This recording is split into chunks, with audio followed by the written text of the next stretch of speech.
ಇಷ್ಟೆಲ್ಲ ರಾಜಕೀಯ ಜೀವನವನ್ನು ಅನುಭವಿಸಿದವರಿಗೆ, ರಾಜಕೀಯದಲ್ಲಿ ಇಷ್ಟೆಲ್ಲ ಸೇವೆಗಳನ್ನ ಮಾಡಿದವ್ರಿಗೆ ಒಂದು ಕಟ್ಟಕಡೆಯ ಆಸೆ ಇದ್ದೇ ಇರುತ್ತೆ, CM ಆಗಬೇಕು ಅಂತ. ಇಲ್ಲ, ನನ್ನ ಪ್ರಕಾರ ನಾನು ಪರ್ಮನೆಂಟ್ CM, ನಾನು ಕಾಮನ್ ಮ್ಯಾನ್.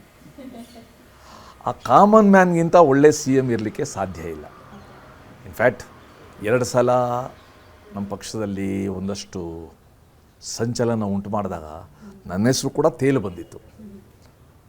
ನಮ್ಮ ಅನೇಕ ಜರ್ನಲಿಸ್ಟು ಕೂಡ ಕೇಳಿದರು, ಏನು ನಿಮ್ಮದು ಹೆಸರು ಕೇಳಿ ಬರ್ತಾಯಿದೆ ಅಂತ. ಇದನ್ನು ಇಂಗ್ಲೀಷಲ್ಲಿ ಕೈಟ್ ಫ್ಲೈಯಿಂಗ್ ಹೇಳ್ತಾ ಇರ್ತಾರೆ, ಗಾಳಿಪಟಗಳನ್ನ ಬಿಡ್ತಾ ಇರ್ತಾರೆ. ನಾನು ಅವಾಗಲೇ ಹೇಳ್ದಂಗೆ ಎಲೆಕ್ಷನ್ ನಿಲ್ಲದೆ ಗೊತ್ತಿರಲಿಲ್ಲ, ಫಸ್ಟ್ ಟರ್ಮ್ ಗೆದ್ದಾಗ ಸೆಕೆಂಡ್ ಟರ್ಮ್ ನಿಲ್ತೀನಿ ಅಂತ ಗೊತ್ತಿರಲಿಲ್ಲ, ಸೆಕೆಂಡ್ ಟರ್ಮ್ ಗೆದ್ದ ಮೇಲೆ ಫಸ್ಟ್ ಟೈಮ್ MLA ಆಗ್ತೀನಿ ಅಂತ ಗೊತ್ತಿರಲಿಲ್ಲ, ಮಿನಿಸ್ಟರ್ ಆಗ್ತೀನಿ ಅಂತ ಊಹೆನೂ ಮಾಡಿರಲಿಲ್ಲ.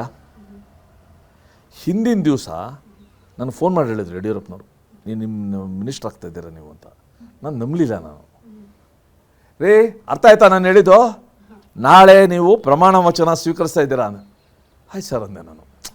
ಸೊ ನನ್ನಿದ್ದ ಬ್ಯಾಕ್ಗ್ರೌಂಡಲ್ಲಿ, ನಮ್ಮ ಮನೆ ಪರಿಸ್ಥಿತಿನಲ್ಲಿ ಇಷ್ಟು ಆಗಿದೆಯಲ್ಲ ಅನುಭವ, ಇದಕ್ಕೆ ನಾನು ಸಮಾಜಕ್ಕೆ, ನನ್ನ ಪಕ್ಷಕ್ಕೆ, ನನ್ನ ಗೆಳೆಯರಿಗೆ ನಾನು ಸದಾ ಋಣಿಯಾಗಿರ್ತೀನಿ.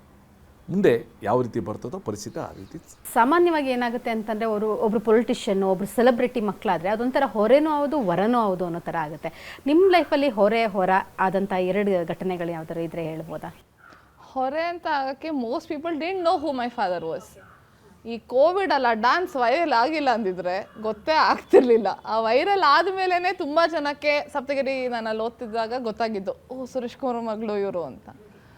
So though I don't ವಾಲಂಟ್ಲಿ tell ನಮ್ಮಪ್ಪ ಯಾರು ಅಂತ, I am very proud of being his daughter.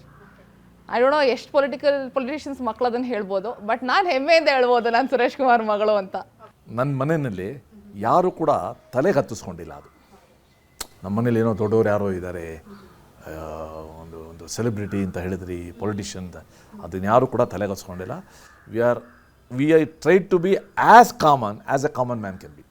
So ಈಗ ಟ್ರೂತ್ ಆ್ಯಂಡ್ ಡೇರ್ 2 ಕೂಡ ಮಾಡಲಿಕ್ಕೆ ಸರ್ ರೆಡಿ ಇದ್ದಾರೆ. ಸರ್ಗೆ ಮೊದಲನೇ ಕ್ವಶನ್, ಟ್ರೂತ್ ಆರ್ ಡೇರ್ನಲ್ಲಿ ಟ್ರೂತ್ ಮಾತ್ರನೇ, ಸತ್ಯವನ್ನೇ ಹೇಳಬೇಕು ನೀವು. ಸೊ ನೀವು ಲೈಫ್ನಲ್ಲಿ ಎಂದಾದರೂ ಕಾಪಿ ಹೊಡೆದಿದ್ದೀರಾ? ಅನುಸರಣೆ ಮಾಡಿದ್ದೀನಿ, ಅನುಕರಣೆ ಮಾಡಿಲ್ಲ, ಕಾಪಿ ಮಾಡಿಲ್ಲ, ಬೇರೆಯವ್ರನ್ನ ಫಾಲೋ ಮಾಡಿದ್ದೀನಿ. ಪರೀಕ್ಷೆಲ್ಲಂತೂ ಕಾಪಿ ಅನ್ನೋದು ಗೊತ್ತೇ ಇಲ್ಲ. ಸರ್ ನಿಮ್ಮ ಲೈಫಲ್ಲಿ ನಿಮಗೆ ಯಾರ ಮೇಲಾದ್ರು ಕ್ರಶ್ ಆಗಿದೆಯಾ? ಇಲ್ಲ ಮೇಡಮ್. ಯಾರ ಹೀರೋಯಿನ್? ಇವ್ರನ್ನೇ ಮದುವೆ ಆಗೋದು ನಂಗೆ ಐಡಿಯಾ ಇರಲಿಲ್ಲ.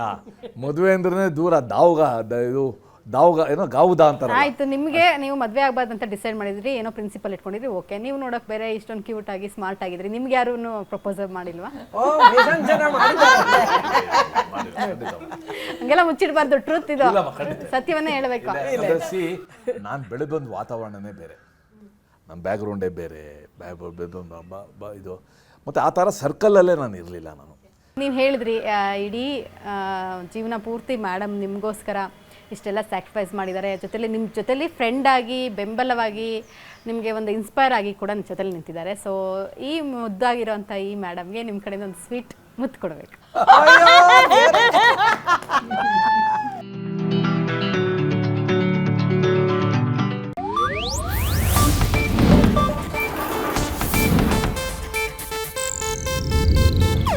ಇದು ಏಷ್ಯಾನೆಟ್ ನ್ಯೂಸ್ ನೆಟ್ವರ್ಕ್ ಪ್ರಸ್ತುತಿ.